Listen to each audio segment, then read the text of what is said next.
Hi, hello, good morning. ಎಲ್ರೂ ಹೇಗಿದ್ದೀರಾ? ನಾನಂತೂ ತುಂಬಾನೇ ಚೆನ್ನಾಗಿದ್ದೀನಿ. ಈಗ ಟೈಮು 9:30 ಆಗಿದೆ. ಪ್ರಮೋಷನ್ ಇತ್ತು. ಸೊ, ಹಾಗಾಗಿ ನಾನು, ಪ್ರಕಾಶ್ ಇಬ್ರು ರೆಡಿಯಾಗಿ ಔಟ್‌ಸೈಡ್ ಹೋಗ್ತಾ ಇದ್ದೋ.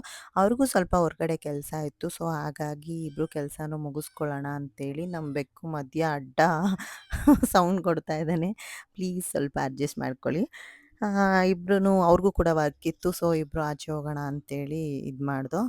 ಮನೇಲಿ ಅಪ್ಪ ಬಂದಿದ್ರು. ಹಾಗಾಗಿ ಅವ್ರಿಗೆ ಮುದ್ದೆ ಮಾಡಿಕೊಟ್ಟಿದ್ದೆ. ನನಗೆ ಬೆಳಗ್ಗೆ ಅಡುಗೆ ಎಲ್ಲ ತಿನ್ನೋಕ್ಕಾಗಲ್ಲ. ಸೊ, ಹಾಗಾಗಿ ಹೋಟ್ಲಲ್ಲಿ ಆನ್ ದ ವೇ ಹೋಗ್ತಾ ಇಡ್ಲಿ, ವಡೆ ತಿನ್ಕೊಂಡು ಹೋದೋ. ಅದಾದಮೇಲೆ ಪ್ರಮೋಷನ್ ಲೊಕೇಶನ್‌ಗೆ ನಾವು ರೀಚ್ ಆದೋ. ನಾನು, ರಕ್ಷಾ, ರೇಖಾ ಸಿಸ್ ಎಲ್ಲರೂ ಬಂದಿದ್ದರು. ಎಲ್ಲರೂ ಕೂಡ ವಿಡಿಯೋ ಶೂಟ್ ಮಾಡ್ಕೊಳ್ತಾ ಇದ್ದೋ. ಇದು ಸ್ಯಾರಿ ಪ್ರಮೋಷನ್ ಆಗಿತ್ತು. SLV ಸಿಲ್ಕ್ ಹೌಸ್ ಅಂತ ಅವ್ರದ್ದು ಸ್ಯಾರಿ ಪ್ರಮೋಷನ್ ಆಗಿತ್ತು. ಅಲ್ಲಂತೂ ನಿಜವಾಗ್ಲೂ ಸಿಕ್ಕಾಪಟ್ಟೆ ವೆರೈಟಿ ಸ್ಯಾರೀಸ್ ನೋಡಿದೆ. ನನಗಂತೂ ತುಂಬಾ ಇಷ್ಟ ಆಯಿತು. ಪ್ರಕಾಶ್‌ನ ಕೇಳ್ತಿದ್ದೆ, ವರಲಕ್ಷ್ಮಿ ಹಬ್ಬ ಹೆಂಗೋ ಹತ್ರ ಬಂತಲ್ವ, ಸೊ ಒಂದಷ್ಟು ಸ್ಯಾರಿಗಳನ್ನ ಕೊಡಿಸು ಅಂತೇಳಿ ಅವರು ಹ್ಞೂ ಅಂತ ಹೇಳ್ತಾ ಇದ್ರು. ಎಷ್ಟು ಸ್ಯಾರಿ ಇದ್ದರೂ ಹೆಣ್ಮಕ್ಳಿಗೆ ಸಾಕೇ ಆಗಲ್ಲ ಅಲ್ವಾ? ನನಗಂತೂ ಅದು ಎಷ್ಟೇ ಸ್ಯಾರಿ ಇದ್ದರೂ ಒಂದು ಸತಿ ಉಟ್ಟಿದ ತಕ್ಷಣ ಅದ್ರ ಮೇಲೆ ಆಸೆ ಹೋಗ್ಬಿಡುತ್ತೆ.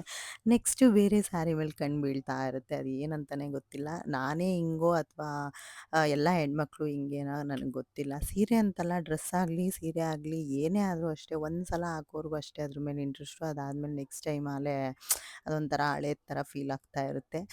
ಕಮೆಂಟ್ ಮಾಡಿ, ನಾನೇ ಹಿಂಗಾ ಅಥವಾ ಎಲ್ಲ ಹೆಣ್ಮಕ್ಳು ಇದೇ ಥರ ಇದ್ದಾರಾ ಅಂತೇಳಿ. ಯಾವಾಗಲೂ ಪ್ರಕಾಶ್ ಬೈತಿರ್ತಾರೆ, ನಿನ್ನ ಥರ ಯಾರೂ ಇಲ್ಲ, ನೀನು ರಾಯಲ್ ಫ್ಯಾಮಿಲಿಲಿ ಹುಟ್ಟಬೇಕಾಗಿತ್ತು ಅಂತ ರೇಗಿಸ್ತಿರ್ತಾರೆ. ಅದಾದಮೇಲೆ ನಾನು, ರೇಖಾ ಸಿಸ್ಸು, ಆಮ್, ರಕ್ಷಾ ಎಲ್ಲರೂ ಒಂದು ವಾಕ್ ಥರ ಮಾಡ್ಕೊಳ್ಳೋಣ, ಈ ಥರ ಸುಮ್ಮನೆ ಸೀರೆದು ಟ್ರಯಲಿಂಗ್ ತೊಗೊಳ್ಳೋಣ ಅಂತೇಳ್ಬಿಟ್ಟು 3 ಜನ.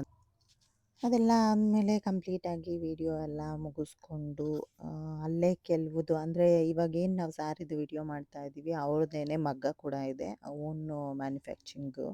ಸೊ, ಹಾಗಾಗಿ ಅಲ್ಲೂ ಕೂಡ ಹೋಗಿ ಅಲ್ಲೂ ಕೂಡ ಒಂದಷ್ಟು ವಿಡಿಯೋಸ್ ಮಾಡಿಕೊಂಡು, ಇದೆಲ್ಲ ಆ್ಯಕ್ಚುಲಿ ವಿಡಿಯೋ ಮಾಡಿದ್ದು ಪ್ರಕಾಶು. ಈ ಕ್ರೆಡಿಟ್ ಎಲ್ಲ ಪ್ರಕಾಶ್‌ಗೆ ಹೋಗಬೇಕು. ಯಾಕಂದರೆ ನಾನೊಬ್ಬಳೇ ಹೋದರೆ ವಿಡಿಯೋ ಶೂಟ್ ಮಾಡ್ಕೊಳ್ಳೋಕ್ಕೆ ಬರೀ ಏನು ಪ್ರಮೋಷನ್ ಶೂಟ್ ಇದೆ ಅಷ್ಟೇ ಮಾಡ್ಕೊಳಕ್ಕಾಗೋದು. ಯಾಕಂದರೆ ಅದೇ ನನಗೆ ಫುಲ್ಲು ಹೆವಿಯಾಗಿ ಹೋಗ್ಬಿಡುತ್ತೆ ಮಾಡ್ಕೊಳ್ಳೋದು, ಇದು ಮಾಡೋದು ಎಲ್ಲ. ಇವಾಗ ನೋಡಿ ಅಂದರೆ 3 ಜನದ್ದು ಬೇರೆ ಬೇರೆ ಪ್ರೊಫೈಲ್ ಇರೋದ್ರಿಂದ 3 ಜನಕ್ಕೂ ಒಂದೊಂದು ವೆರೈಟಿ ಥರ ಮಾಡ್ಕೊಂಡಿದ್ದೀವಿ. ಬಟ್ ನಾವು ಒಬ್ಬೊಬ್ಬರೇ ಹೋದಾಗ ಅಷ್ಟೆಲ್ಲ ತೊಗೊಳಕ್ಕಾಗಲ್ಲ, ಅಷ್ಟೆಲ್ಲ ಮಾಡೋಕ್ಕಾಗಲ್ಲ. ಯಾಕಂದರೆ ಏನೇ ಪ್ರಮೋಷನ್ಸ್ ಮಾಡಿದ್ರೂ ಕೂಡ ಯಾರಾದರೂ ಒಬ್ಬರು ಬೇಕೇ ಬೇಕು ವಿಡಿಯೋ ಶೂಟ್ ಮಾಡ್ಕೊಳ್ಳೋಕ್ಕೆ, ಇದು ಮಾಡೋದಕ್ಕೆಲ್ಲ ತುಂಬಾ ರಿಸ್ಕ್ ಅನಿಸುತ್ತೆ. ಪ್ರಕಾಶ್ ಇರೋದ್ರಿಂದ ನನಗಂತೂ ತುಂಬಾ ಈಸಿ ಅನ್ನಿಸ್ತು. ಆರಾಮಾಗಿ ಎಲ್ಲ ವಿಡಿಯೋ ಶೂಟ್ ಮಾಡ್ಕೊತಿದ್ರು. ಪ್ರಮೋಷನ್ ಶೂಟ್ ಒಂದು ಮಾಡಿಕೊಂಡ್ರೆ ಅದಾದಮೇಲೆ ಏನಿದೆ ಯೂಟ್ಯೂಬ್ಗೆ ಅವರು ಕೂಡ ಮಾಡ್ತಿದ್ದರು. ನಾನಂತೂ ಈ ಥರ ಸೀರೆ ಎಲ್ಲ ನೇಯೋ ಪ್ಲೇಸ್ಗೆ ಯಾವತ್ತೂ ಹೋಗೇ ಇರಲಿಲ್ಲ. ಮಗ್ಗ ಇದು ಮಾಡೋದು ಫಸ್ಟ್ ಟೈಮ್ ನೋಡಿದ್ದು. ತುಂಬಾ ಚೆನ್ನಾಗಿ ಅನ್ನಿಸ್ತಿತ್ತು. ಮಗ್ಗ ಇದು ಮಾಡೋದು, ಸೀರೆದು ಅದನ್ನೆಲ್ಲ ನೋಡಿ ತುಂಬಾ ಚೆನ್ನಾಗಿ ಆ, ಬಂದಿತ್ತು. ಸೀರೆ ಏನು ವರ್ಕ್ ಮಾಡಿದ್ರು ಅವರು, ಡಿಸೈನ್ಸು ಇದು ಮಾಡಿದರು, ಎಷ್ಟು ಕ್ಲಾರಿಟಿಯಾಗಿ, ಎಷ್ಟು ಡೀಟೇಲಾಗಿ ಬಂದಿತ್ತು.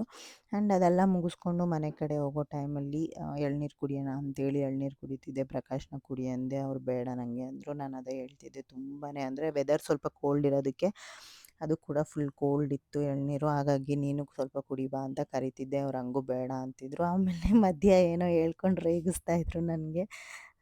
ಅದಕ್ಕೆ ಎಳ್ನೀರನ್ನ ಏನಕ್ಕೋ ಮಿಕ್ಸ್ ಮಾಡ್ಕೊಂಡು ಕುಡಿಬೇಕು ಅಂತೆಲ್ಲ ಹೇಳ್ತಿದ್ರು. ಏನಕ್ಕೆ ಅಂತ ನೀವು ಕಮೆಂಟ್ ಮಾಡಿ ಗೊತ್ತಿದ್ರೆ. ಅದಕ್ಕೆ ನಾನು ಸ್ವಲ್ಪ ನಗ್ತಾ ಇದ್ದೆ, ಹಂಗೆ ಹಿಂಗೆ ಅಂದ್ಕೊಂಡು. ಓಕೆ, ಬಾಯ್. ಇಲ್ಲಿಗೆ ಈ ವಿಡಿಯೋ ಮುಗಿಸ್ತಾ ಇದ್ದೀನಿ. ಫಾಲೋ ಮಾಡಿಲ್ಲ ಅಂದರೆ